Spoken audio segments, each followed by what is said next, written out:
Hi, Premier. Good to see you. Thank you for making the time. Nice to see you. How are you? I'm good, thank you. Yourself?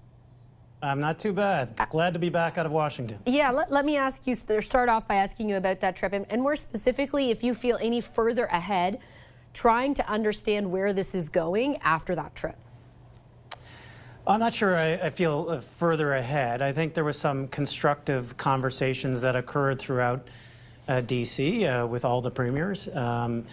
But unfortunately, you know, it's the president himself right now who is making the decisions, who's calling the shots, who's amping up the rhetoric. So while some were constructive in us, you know, communicating the Canadian narrative of the shared economies and how this will hurt Americans as much as Canadians, to hear the president speak about sovereignty, and then to hear the attacks on sovereignty, and then to hear his senior staff convey that he is very serious when he's talking about the 51st state, was incredibly concerning. So from that perspective, I took away that he, as I've said many times, even on your show, that he's not joking.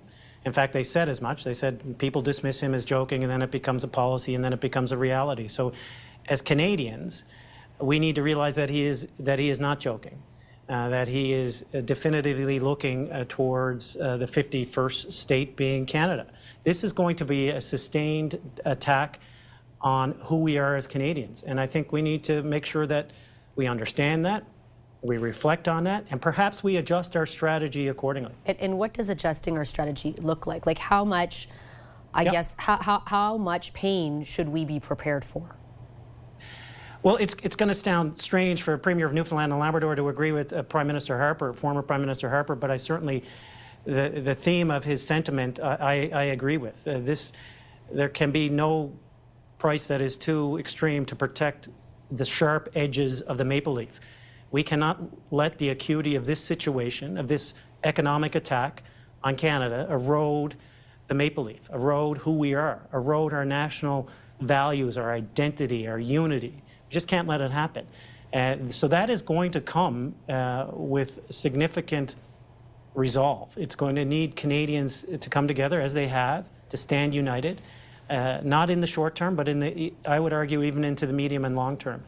From a strategic point of view, what I felt like down there sometimes in D.C. was, are we negotiating with ourselves? You know, we're down there trying to create a path together towards resolution of tariffs, and it doesn't seem like it's being met substantively with any kind of structure or recognition from the White House itself.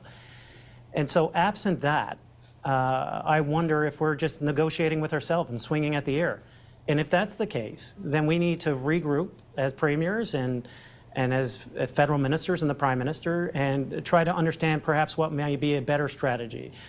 To be calm, to be resolute in our identity and our sovereignty, but also to have a strategy that meets the moment. It's responsive, but responsible on behalf of all Canadians.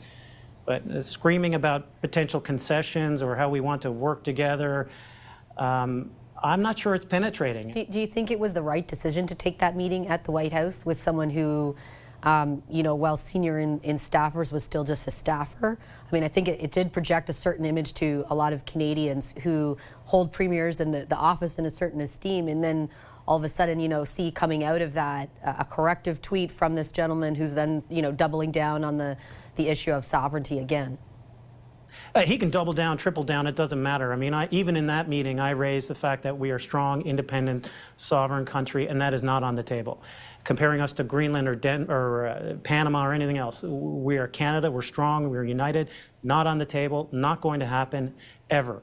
And so that gentleman can tweet or post all he wants, but this is where Canadians need to understand. I think the important part of that meeting was, yes, he's Deputy Chief of Staff, but I trust my Deputy Chief of Staff. There's no light between me and him. So presumably it's the same in the White House. There's no light between the two. And he told us, point blank, take the president serious. Don't dismiss it as humor.